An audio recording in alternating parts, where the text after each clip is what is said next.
everyone, so today I'll be talking about the death penalty as my persuasive speech. So why should the death penalty be abolished? The death penalty should be abolished for many reasons.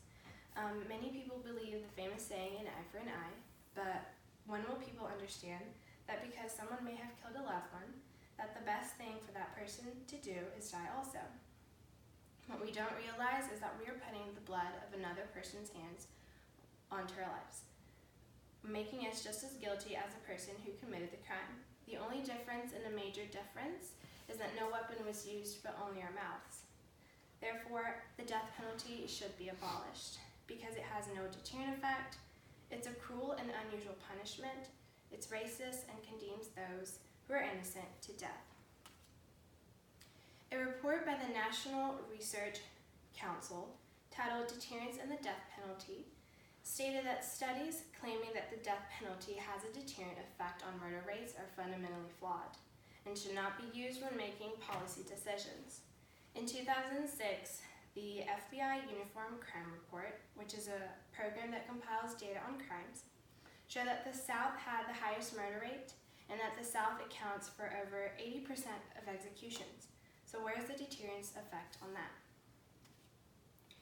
According to an article by ACLU, which is a non-profit organization dated back into the 1920s, the cruelty of this capital punishment is a fragment of the earliest days of penology, when slavery, branding, and other corporal punishments were commonplace.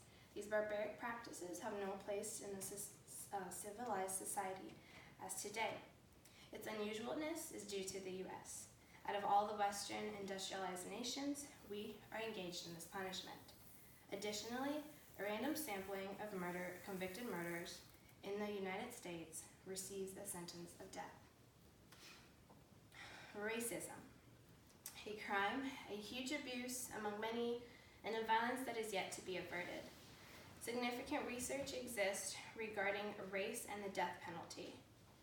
The Death Penalty Information Center, which is another non-profit organization directed by Robert Dunham, has stated that racism is an issue that continues to be at the forefront of America's capital punishment.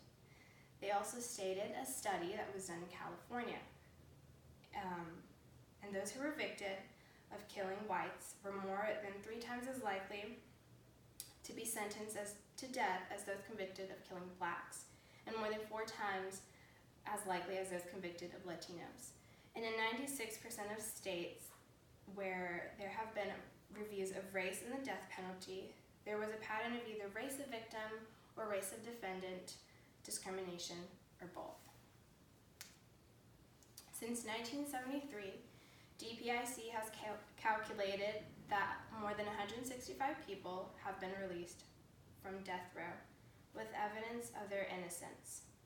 It is now clear that innocent defendants will be convicted and sentenced to death with some regularity as long as the death penalty exists. It is unlikely that the appeals process, which is mainly focused on legal errors and not on factual determinations, will catch all these mistakes. As the innocence issue gains attention, the remaining question is how many innocent lives are worth sacrificing to preserve this punishment. After doing tons of research and reading over different points of view towards the death penalty, I can conclude that many lives have been destroyed with this capital punishment. Family, friends, children, the innocent, the poor, or the colored have known someone or have gone through this experience, knowing that death was coming and that there would be no way of stopping it. This cruel and the selective game of a punishment must be abolished because of many unjustified reasons that were mentioned today and not. So now for my visual aid. So for my visual aid, I have a chart where we have different states that has the death penalty and do not. Right here we have the different methods of death, a timeline as to what started and to what we do currently. And right here we have another map showing each state's and their preferred method of death. And as you can see, South Carolina does lethal injection and electrocutions. And right here we have all the sources used to make this speech. And now for my audience.